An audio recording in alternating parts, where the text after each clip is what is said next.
segundo parágrafo da confissão, os irmãos, estamos aí no capítulo 30, correto? Da confissão, ceia do Senhor. E o segundo parágrafo agora vai nos esclarecer a natureza da ceia do Senhor. Lendo agora o texto aqui do parágrafo, que diz o seguinte: nesta ordenança, Cristo não é oferecido ao Pai, nem qualquer sacrifício real é feito de modo algum para a remissão dos pecados dos vivos ou dos mortos, mas um memorial daquela oferta única de si mesmo, por si mesmo, na cruz, de uma vez por todas, e uma oblação espiritual de todo o louvor possível a Deus pela mesma, de modo que o sacrifício papal da missa, como eles chamam, é a mais abominável injúria ao próprio único sacrifício de Cristo, a única propiciação por todos os pecados dos eleitos. Então aqui nós vamos falar sobre a natureza desta ceia, e a nossa confissão ela tem uma visão, claro que muito tido pela época em que ela foi escrita, mas não deixa de ser uma verdade ainda isso, né? A forma como a ceia do Senhor ela é tida na Igreja Católica Romana. Mas, além disso, nós veremos o que realmente significa, né? Nós tocaremos em alguns assuntos aí que são heresias, justamente relacionado a esta ordenança, tá? A este sacramento. Então, vamos pensar um pouco melhor e destrinchar este segundo parágrafo, tá bom? Então, o primeiro ponto aí, né, no próximo slide, negação do erro. Qual que é a negação do erro? E o que nós temos aqui, né, e você que está nos assistindo, eu olho para a minha direita porque tem uma mesa, né, com a ceia aqui montada todos os domingos. Então, eu já olho aqui para ilustrar, né? O que isso aqui não é? Não é um sacrifício real de Cristo. Primeira coisa, né? E este parágrafo foca especificamente se a ceia do Senhor é um sacrifício literal do corpo de Jesus Cristo ou não. Porque a reforma foi uma rejeição de muitas doutrinas e práticas da Igreja Católica Romana, né? Os pilares deles, os dogmas da Católica Romana foram refutados na Reforma Protestante. E as confissões reformadas são marcadas por muitas declarações que repudiam esses falsos ensinos. Então, não se surpreenda de você pegar documentos reformados que se opõem ou criticam a doutrina da Igreja Católica, que era a religião e a igreja predominante. A igreja que perseguiu, inclusive, esses irmãos, os cristãos. Então, pensar em reforma, pensar em estar em uma igreja reformada, automaticamente é receber ensinos que vai na contramão do que a Igreja Católica prega. Então, amados, veja, o parágrafo 2 começa com tal declaração. É uma negação da doutrina católica romana que temos aqui no parágrafo 2, de que na missa o pão e o vinho se tornam verdadeiramente o corpo e o sangue de Jesus e que estes são então sacrificados a Deus. Roma também afirma que, por esse sacrifício, a expiação é feita pelos pecados dos vivos e dos mortos. O parágrafo, portanto, começa com uma negação enfática sobre esse tema. Enfática desse erro. E Cristo não é oferecido a Deus aqui, na ceia do Senhor. Seria uma blasfêmia fazer isso. E nenhum sacrifício é feito para remir os pecados de ninguém. Você não tem pecado algum perdoado ao participar da ceia. Nenhum. Pelo contrário, isso aqui é um sinal de algo que já ocorreu. Então, o único sacrifício que sempre valeu para o perdão dos pecados foi o sacrifício único de Jesus na cruz, há 2000 anos atrás. Aonde que seus pecados foram imputados, aonde que seus pecados foram lavados, aonde que Deus olhou para si através do Filho e lhe perdoou, foi naquela cruz. E não em nenhum outro ato que os crentes podem fazer. Jamais. Isso é uma grande heresia, irmãos. Isso sim é uma heresia. tá? Isso aqui não é erro, não. Isso aqui é algo que fere o cerne do evangelho, tá? Que é perdão de pecados e salvação, que ocorreu unicamente pelas obras de Cristo naquela cruz. Próximo slide. Eu peguei aí dos irmãos, né? Tem um livretinho, e você consegue comprar isso, né? Mas não compra para você se tornar um católico, né?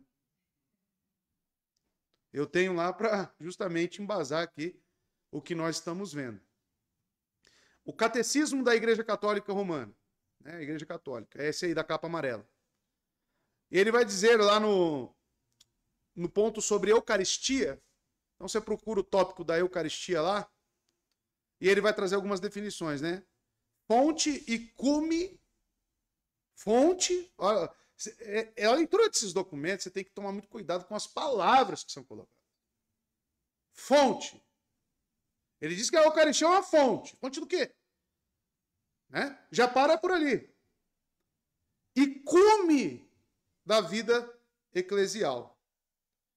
Lá no artigo que eles enumeram, 13 e 24, diz o seguinte: a Eucaristia é fonte e cume de toda a vida cristã. Os restantes sacramentos, que tem quantos? A gente viu? 7. Assim como todos os ministérios eclesiásticos e obras de apostolado, estão vinculadas com a Sagrada Eucaristia e a ela se ordenam. Com efeito, eu coloquei amarelo sublinhado e itálico ainda. Na Santíssima Eucaristia está contido todo o tesouro espiritual da igreja. Isto é, o próprio corpo de Cristo. Nossa Páscoa. Isso está no próprio documento dos católicos. Tá? E é isso que negamos com todas as nossas forças sobre esse tema. Então, como é que eles olham? Tem o termo apostolado ali, porque eles acreditam na sucessão papal, né? Então, eles acreditam que aquelas palavras que Cristo oferece a Pedro sobre esta rocha, né? Edificarei a minha igreja. Então, eles acreditam que aquilo ali, Pedro é o primeiro papa, e assim houve uma sucessão apostólica, e isso até hoje. Outra coisa que não cremos, mas quando eles falam de Eucaristia, eles dizem que aquilo é uma fonte de todo o tesouro espiritual da igreja, isto é, o próprio corpo de Cristo. Nossa Páscoa. Né?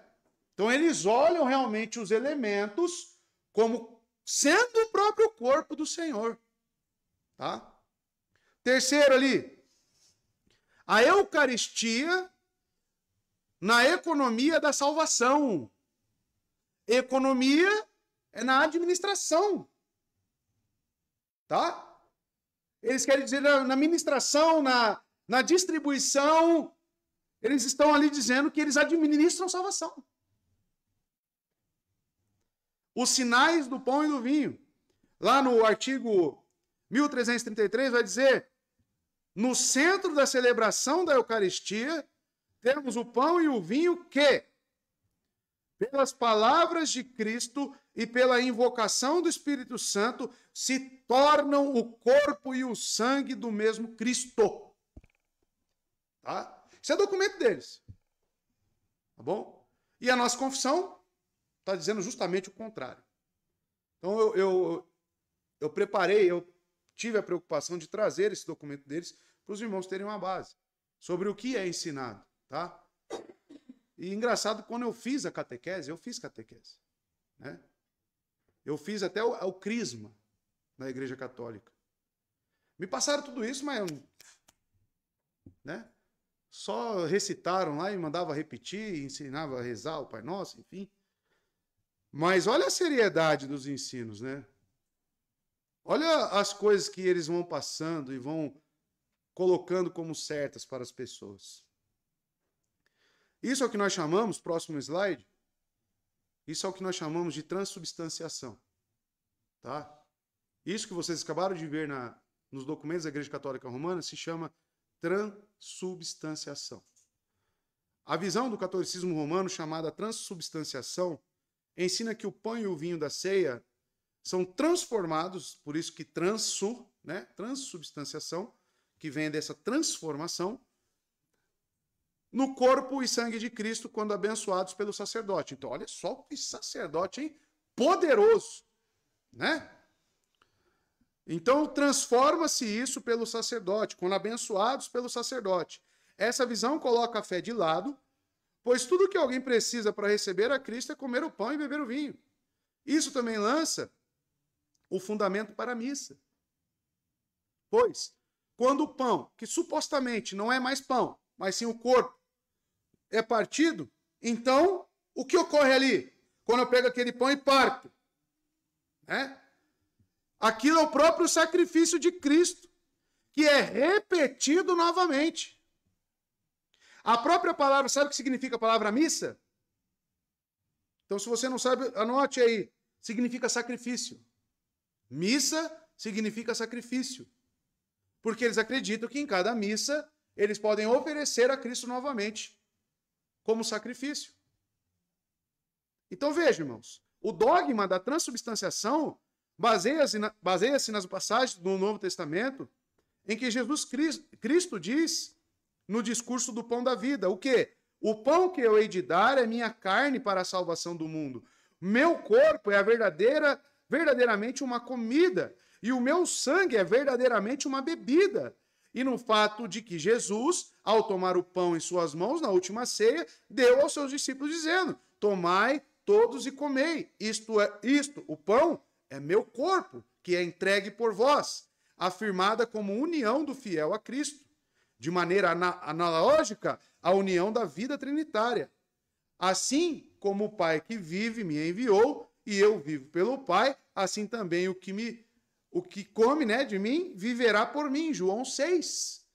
Então eles interpretam essas passagens de Cristo, essas falas de Cristo, 100% literal. E Cristo está se referindo sobre o seu sacrifício e aqueles que creriam neste sacrifício.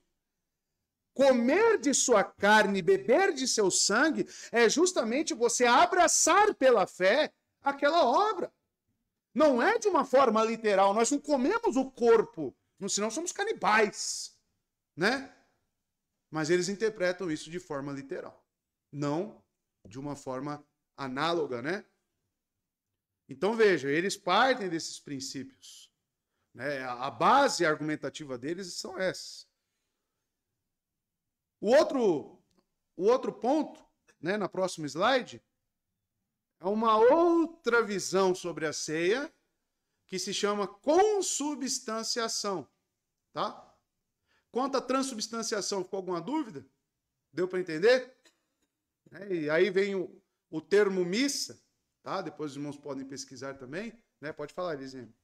Então, essa visão que a Igreja Católica tem, eu fui numa igreja católica, né? E justamente na administração da ceia. Eu creio que não é o pensamento da igreja em si, eu acho que era mais do pastor que estava conduzindo a igreja.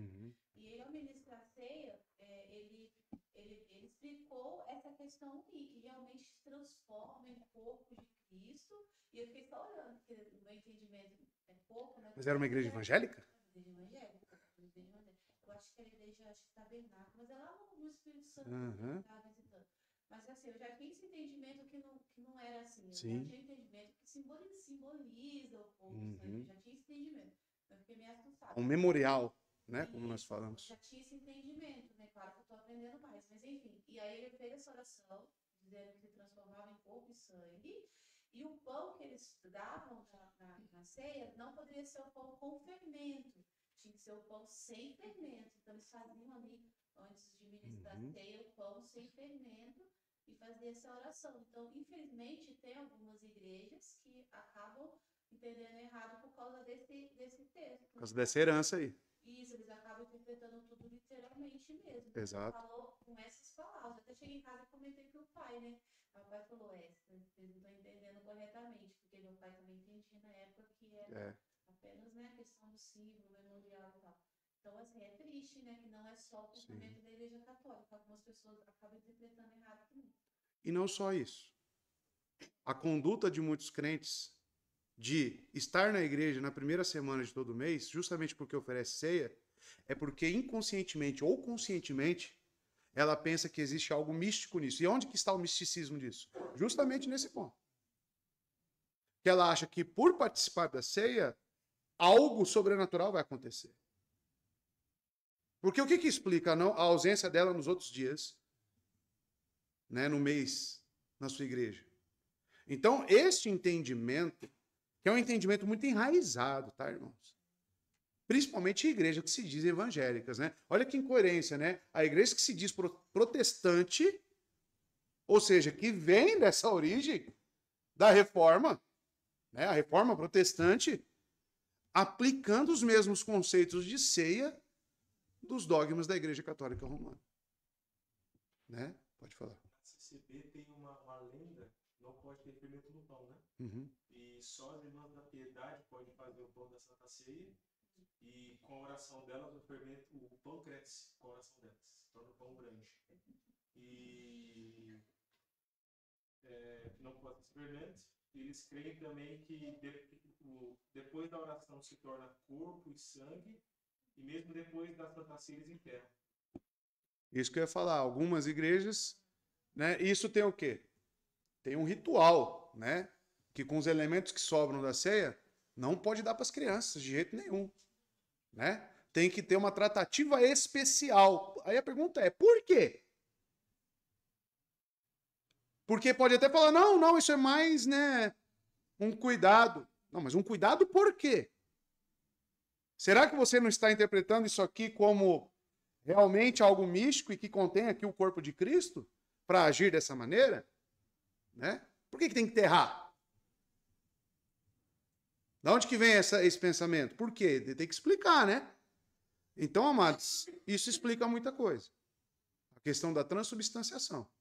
Tá? Que muitas pessoas acreditam que este momento é um momento, né, que o próprio Cristo está ali nos elementos. Que coisa absurda. Né? Não que não seja importante a ceia, nós vimos a importância da ceia. Né? Eu não estou aqui com a intenção de diminuir a ceia, longe de mim. Mas eu quero trazer o que realmente a Bíblia traz sobre a ceia. O que ela realmente é, tá bom? Além dessa, tem a consubstanciação, né? Essa é a herança do nosso amigão Lutero, né? A consubstanciação.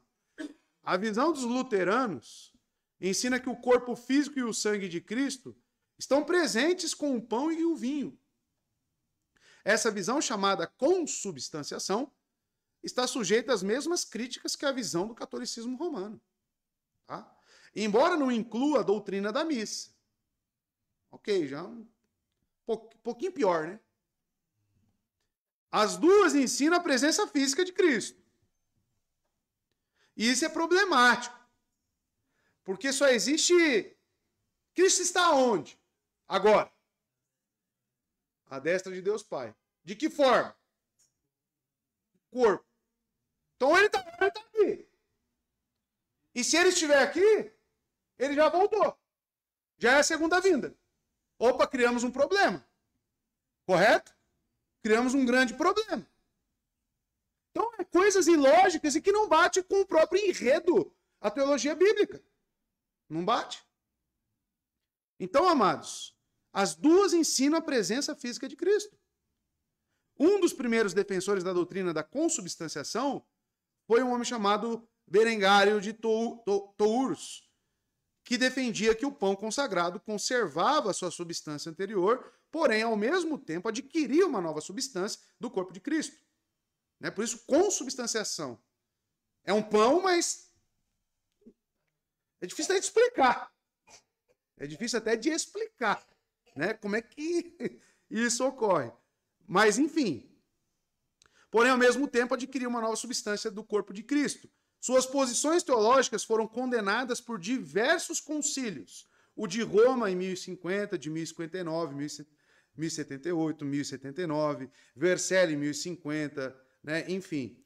Durante a pré-reforma inglesa, no século XIV, a consubstanciação foi adotada como doutrina por Lollardos e seus seguidores. A reforma luterana adotou um conceito de união sacramental, Segundo o pensamento de Lutero, durante a consagração, a substância do corpo e sangue de Cristo se une à substância do pão e do vinho, né? Então não se transforma, se une e permanecendo unidos unicamente após a consagração e durante o uso do sacramento. Acabou a cerimônia, acabou o sacramento, acabou, não tem mais essa presença. Tá? É muito semelhante ao do catolicismo, né? Mudando alguns termos. Então perceba que a reforma, ela deixou não teve uma purificação completa, digamos. Algumas coisas ficaram, pedobatismo, né? Transubstanciação, consubstanciação, enfim, tá? Isso sem falar que, né, a visão de muitos pedobatistas é que no ato do batismo ocorre o quê, Fábio? Regeneração. É a mesma coisa, digamos, né? De que há algo ali ocorrendo nos elementos da administração dos sacramentos. Então é bom os irmãos conhecerem essas visões. Né? Que nem a Elisiane chegou lá numa igreja, estava visitando o Espírito Santo lá, chegou, sentou lá, aí daqui a pouco o cara ergue lá os elementos e fala, agora está ocorrendo alguma coisa. Né?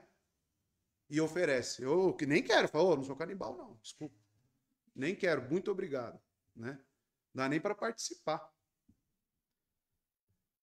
Segundo ponto. Então, como vemos isso? Né? O que a confissão fala? Tendo posto isso, é um memorial do sacrifício de Cristo. Né? A declaração positiva sobre a natureza da ceia do Senhor opõe-se ao ponto de vista católico romano de que ela é um verdadeiro ressacrifício do corpo real de Cristo. Pelo contrário, a ceia é apenas um memorial.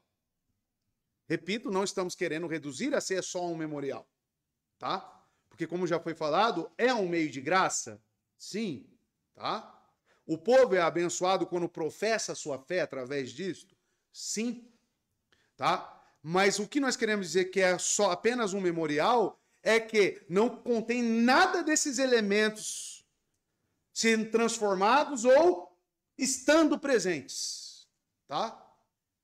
Da oferta única de Cristo na cruz. É um memorial disto. E nosso Senhor disse que devemos observar a ceia do Senhor de que forma? Em memória dele. Tá? Assim a igreja deve constantemente se lembrar do sacrifício do seu Senhor por meio da ceia do Senhor. Mas não repetir o sacrifício. Nós não podemos fazer isso. Esse sacrifício nunca deve ser repetido e não pode ser repetido. Tá? Por isso que a Igreja Católica acredita lá em atos de autopenitência, né? Você vai no confessionário, você sai de lá com algum ato de autopenitência para que seu pecado seja expurgado. Né? Aí a ceia também é mais um sacrifício do próprio corpo de Cristo. Ou seja, Cristo não é suficiente. O que Cristo fez não é suficiente. Tamanha é essa heresia, irmãos. Ele foi feito uma vez por todas, como o autor de Hebreus deixa claro, foi pregado aqui, né? Que ele se entregou de uma vez por todas.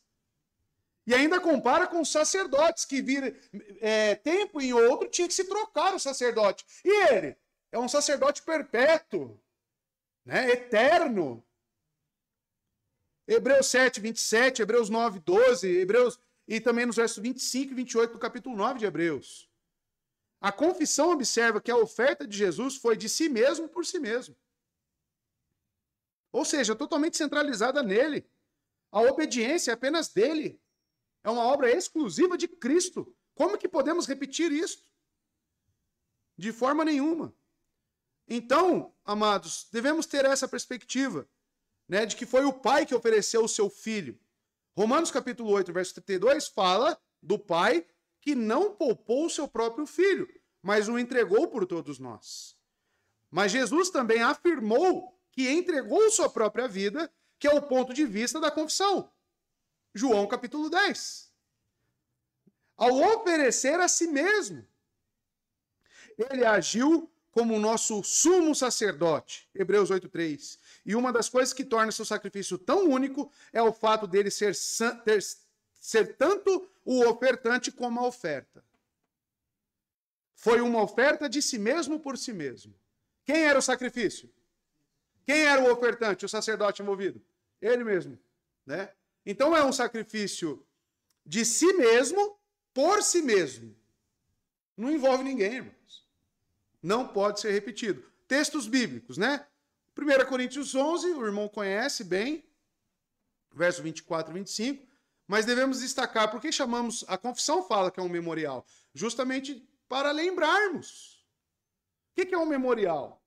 Né?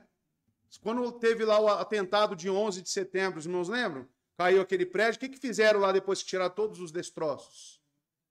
Com as fotos de quem? Daqueles envolvidos que morreram, né? É um memorial. Estava lá, você ia lá, eu lembro dele, né? Um momento de tristeza, claro, um momento de se compadecer por aquelas almas. Mas a ceia do Senhor também é tida neste sentido. Olha o que ele diz em 1 Coríntios 11, 24 e 25. E tendo dado graças, partiu e disse: isto é meu corpo, que é dado em favor de vocês. Façam isto em memória de mim. É para relembrarmos. Não é para oferecê-lo de novo. Não é para sacrificá-lo de novo. Da mesma forma, depois da ceia, ele também tomou o cálice e disse: este cálice é a nova aliança no meu sangue. Façam isso sempre que beberem. Ele repete: em memória de mim. Tá? E João 10, olha como é um sacrifício dele mesmo por si mesmo. Por isso é que meu Pai me ama, porque eu dou, olha o pronome, eu dou a minha vida para retomá-la. Ninguém atira de mim. Quando ele diz ninguém atira de mim, ele está falando que ele está no total controle sobre a situação. Ninguém pode tirá-lo. Mas eu a dou por minha espontânea vontade, a voluntariedade do sacrifício. Somente ele poderia fazer isso. Tenho autoridade para dá-la e para retomá-la. Esta ordem recebi do meu Pai. Mas os papas acham que podem fazer isso. Né? Continuando. Apenas para tratar a questão do memorial, né? Usar a frase apenas um memorial, né? Quando a confissão usa esta frase, ela não está a dizer que a ceia do Senhor é apenas um exercício mental por parte dos adoradores. Não é isso. Não significa que a igreja simplesmente se reúne para se envolver em comunhão no nível horizontal enquanto se concentra no passado. Né? Apenas um exercício, vamos relembrar? Né? Apenas isso. Não, não é só isso. Não significa que a ceia do Senhor não é um meio de graça, quando dizemos que é apenas um memorial, no qual Deus age para abençoar seu povo, ou que, na ceia do Senhor, Cristo não visita e comunga com seu povo. Nós cremos que ele está no nosso meio? De que forma? Seu Espírito. Ele prometeu isso para nós. Que o seu Espírito estaria conosco. Ele falou: eu e o Pai habitaremos em vós, disse aos discípulos. Né? Mas sabemos que isso é da forma do Espírito Santo que foi despejado sobre a sua igreja. Então, pelo contrário, a frase apenas um memorial aqui enfatiza a distinção radical entre a visão católica romana, que foi negada, e a visão bíblica dos reformadores. A razão para enfatizar esse ponto é que alguns cristãos protestantes, a fim de se distanciarem completamente do erro católico romano, têm ensinado que a ceia do Senhor é literalmente nada mais do que um memorial. Que não é um meio de graça, como os cristãos reformados a entendem. Então, aí vai um outro extremo oposto, tá? Que tem que ser tido um cuidado, que nós chamamos de visão zwingliana. Tá? Esta visão zwingliana sobre a ceia do Senhor, ela explica muitas administrações de muitas igrejas por aí. Essa visão passou a ser chamada de visão zwingliana, ou seja, apenas um memorial da ceia do Senhor, em homenagem ao reformador suíço Ulrich Zwinglio, né? Acredito que seja essa a pronúncia, que teve intensos debates com Lutério no início do século XVI. É verdade que em seu ensino, Zwinglio não enfatizou a presença espiritual de Cristo ou a atuação de Deus na ceia do Senhor, como fizeram os reformadores que o seguiram. Zwinglio foi um dos primeiros reformadores que morreu antes mesmo de Calvino entrar em cena na Reforma. Por quê? Calvino ele teve um papel importante, né, na época da Reforma, digamos até depois, né? Porque ele sistematizou e orientou entrou em alguns debates também quanto a isso. Ele não participou, o Zwinglio, né, das discussões, discordâncias e debates que posteriormente levaram à visão reformada, mais desenvolvida sobre a ceia do Senhor. Tá? Então, o próprio Calvino aparentemente entendeu que a doutrina de Zwinglio não era antibíblica, mas apenas menos completa do que as dos reformadores que o seguiram.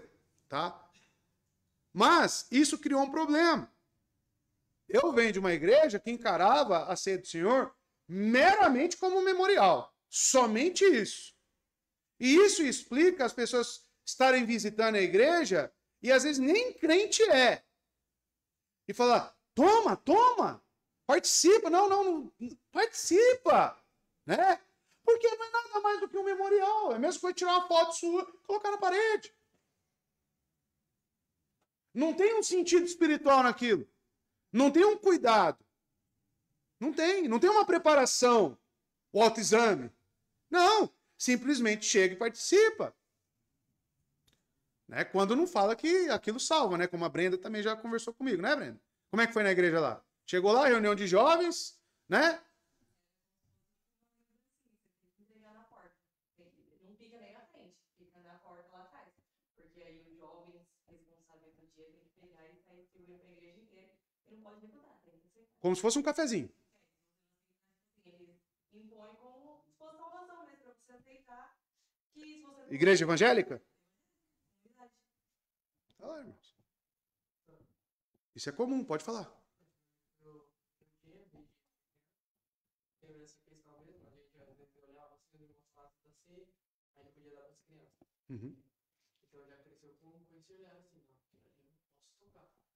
E a partir do momento que eu parto pensando assim, então eu tinha esse pensamento, né? De ser algo, o próprio corpo de Cristo. Assim. E eu lembro até que eu meio descuidado, derramei um pouquinho pra frente. Tô perdido. Vou pro inferno. Então, cresce com esse pensamento errôneo e até. E do outro ponto também é que você só pode tomar se você está dando necessidade. Não é para pecador, é para as pessoas que Estão, né, num... o santo arroz. Uhum. Então, tinha uma grande impressão que tinha um momento que eu falava, não estou digno de tomar, Exato. Tanto que um dos parágrafos aqui vai falar que é um grande pecado, né? É privar os crentes da ceia do Senhor. Né? Pode falar. Usado que a gente usa santa ceia, influenciado por isso. Aí você pode tomar porque você é pecador. Então, a ceia é santa e você é pecador, então você não pode tomar. Então, até nessa nomenclatura santa, a gente tem que tomar cuidado, porque não é santa a ceia, ceia do Senhor. Ceia do Senhor. Exatamente.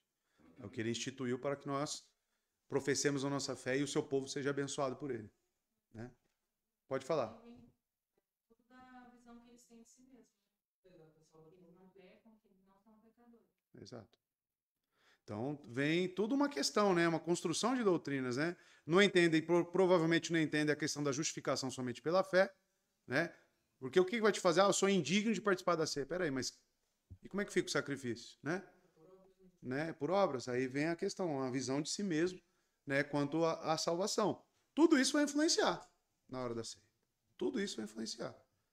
Então, vejam no que transformam, né? As pessoas vão distorcendo, vão transformando aquilo que nunca foi, né, em algo que passa a ser.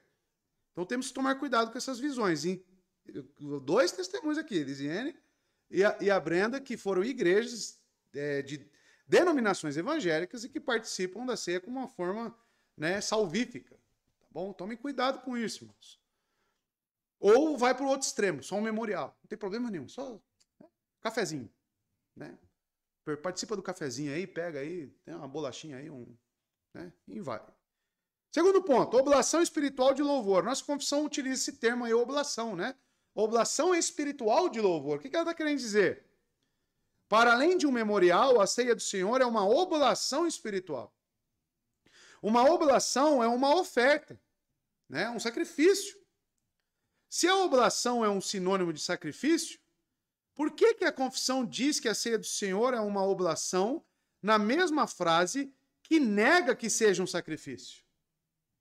Boa pergunta. É provável que os autores da Confissão de Westminster quisessem evitar o uso da palavra sacrifício, aí colocou oblação, em referência à ceia do Senhor, uma vez que essa designação é feita por Roma, como nós vimos, para representar a sua abominável doutrina da missa. Os autores estavam a dizer que há um sentido em que a ceia do Senhor pode ser chamada de sacrifício, mas que sentido é este? Né? Por exemplo, Paulo, em Romanos capítulo 12, diz, né, ofereçam os vossos corpos como sacrifício vivo e aceitável a Deus. Que sacrifício é esse? Né? Que sentido de sacrifício é esse? É um sacrifício que substitui o de Cristo? Certamente que não. É o que está sendo posto aqui. Então, amados, mas é apenas no mesmo sentido em que nosso louvor pode ser chamado de sacrifício, como Hebreus 13, verso 15. É um elemento da nossa adoração que foi ordenado por Deus e é agradável a Ele.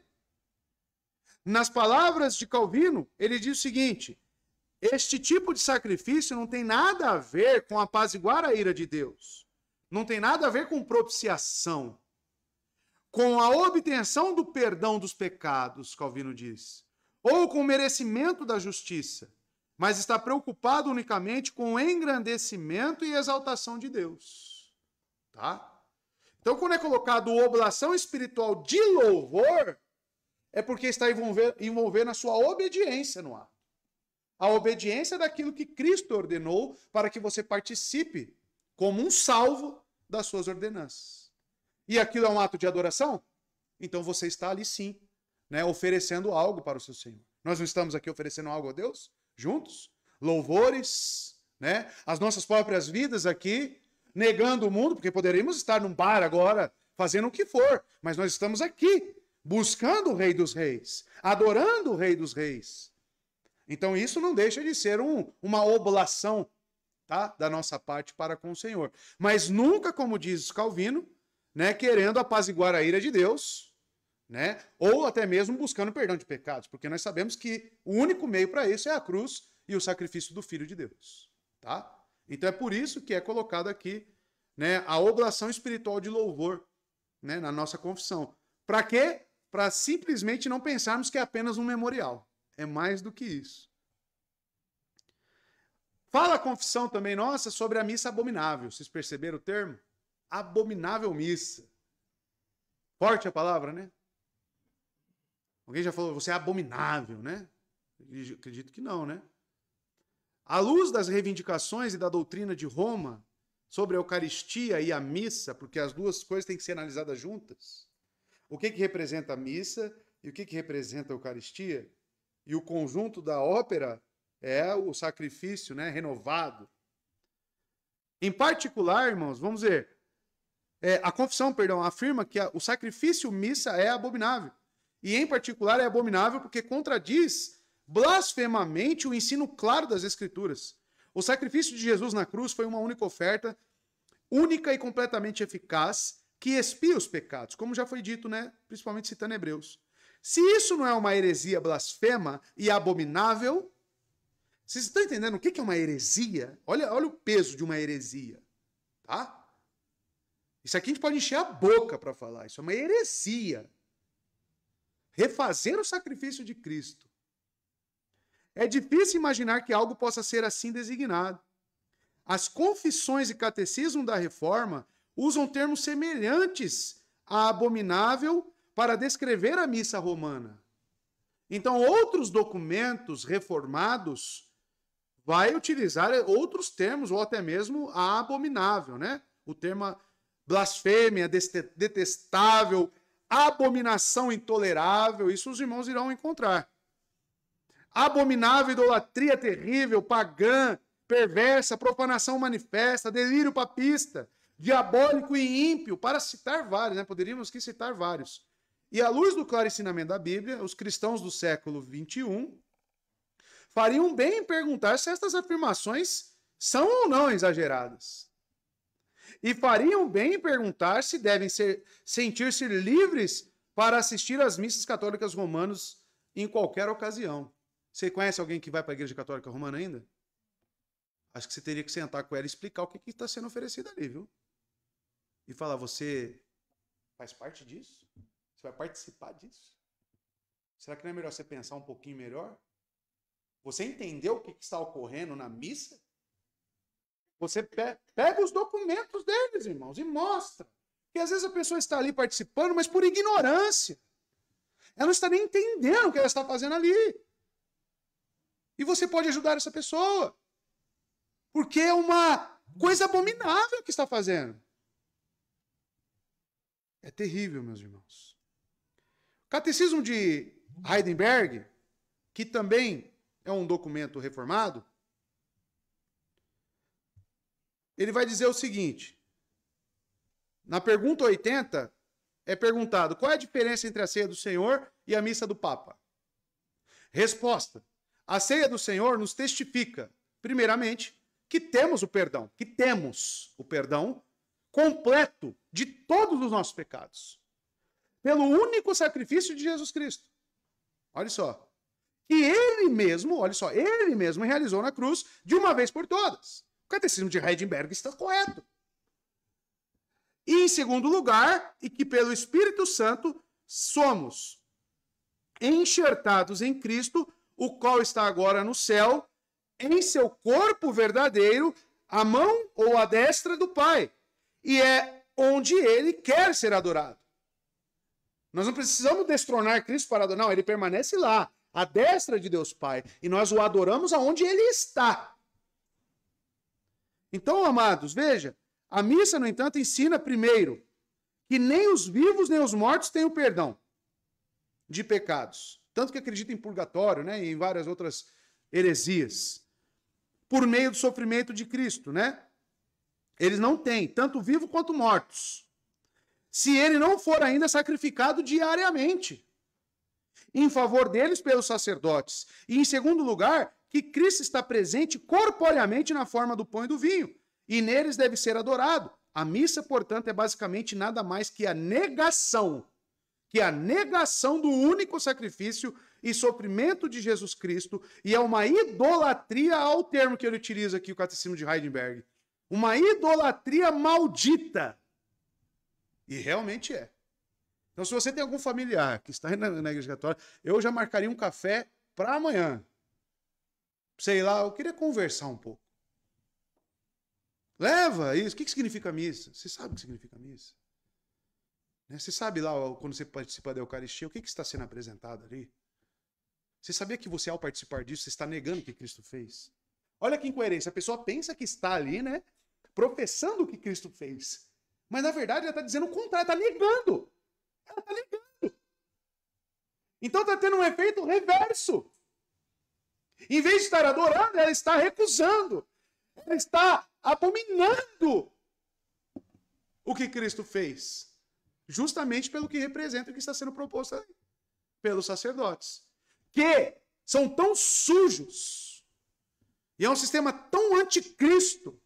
Que não ensinam os fiéis. Ocultam muitas coisas. E é indignante isso. Indignante. Porque às vezes tem pessoas ali tão humildes, né? Que nem vai lá no interior de Minas, né? Até aqui mesmo, que o Gessé falando para mim em Biritiba. Tem pessoas humildes em Biritiba, a gente precisa ir longe. E esses crápulas ficam lá enganando as pessoas. Ficam enganando. Ficam aprisionando. E não falam realmente o que eles acreditam. É indignante, irmãos.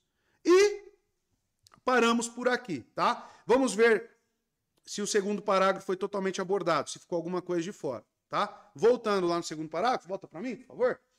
Segundo parágrafo. Então vamos lá. Nesta ordenança, Cristo não é oferecido ao Pai. Nem qualquer sacrifício real é feito de modo algum para a remissão dos pecados dos vivos ou mortos. Ficou explicado, né, para nós por que está isso aqui, né? Mas um memorial, olha lá o memorial, daquela oferta única de si mesmo, por si mesmo, Ele é tanto a oferta, o sacrifício, como o próprio sacerdote, tá?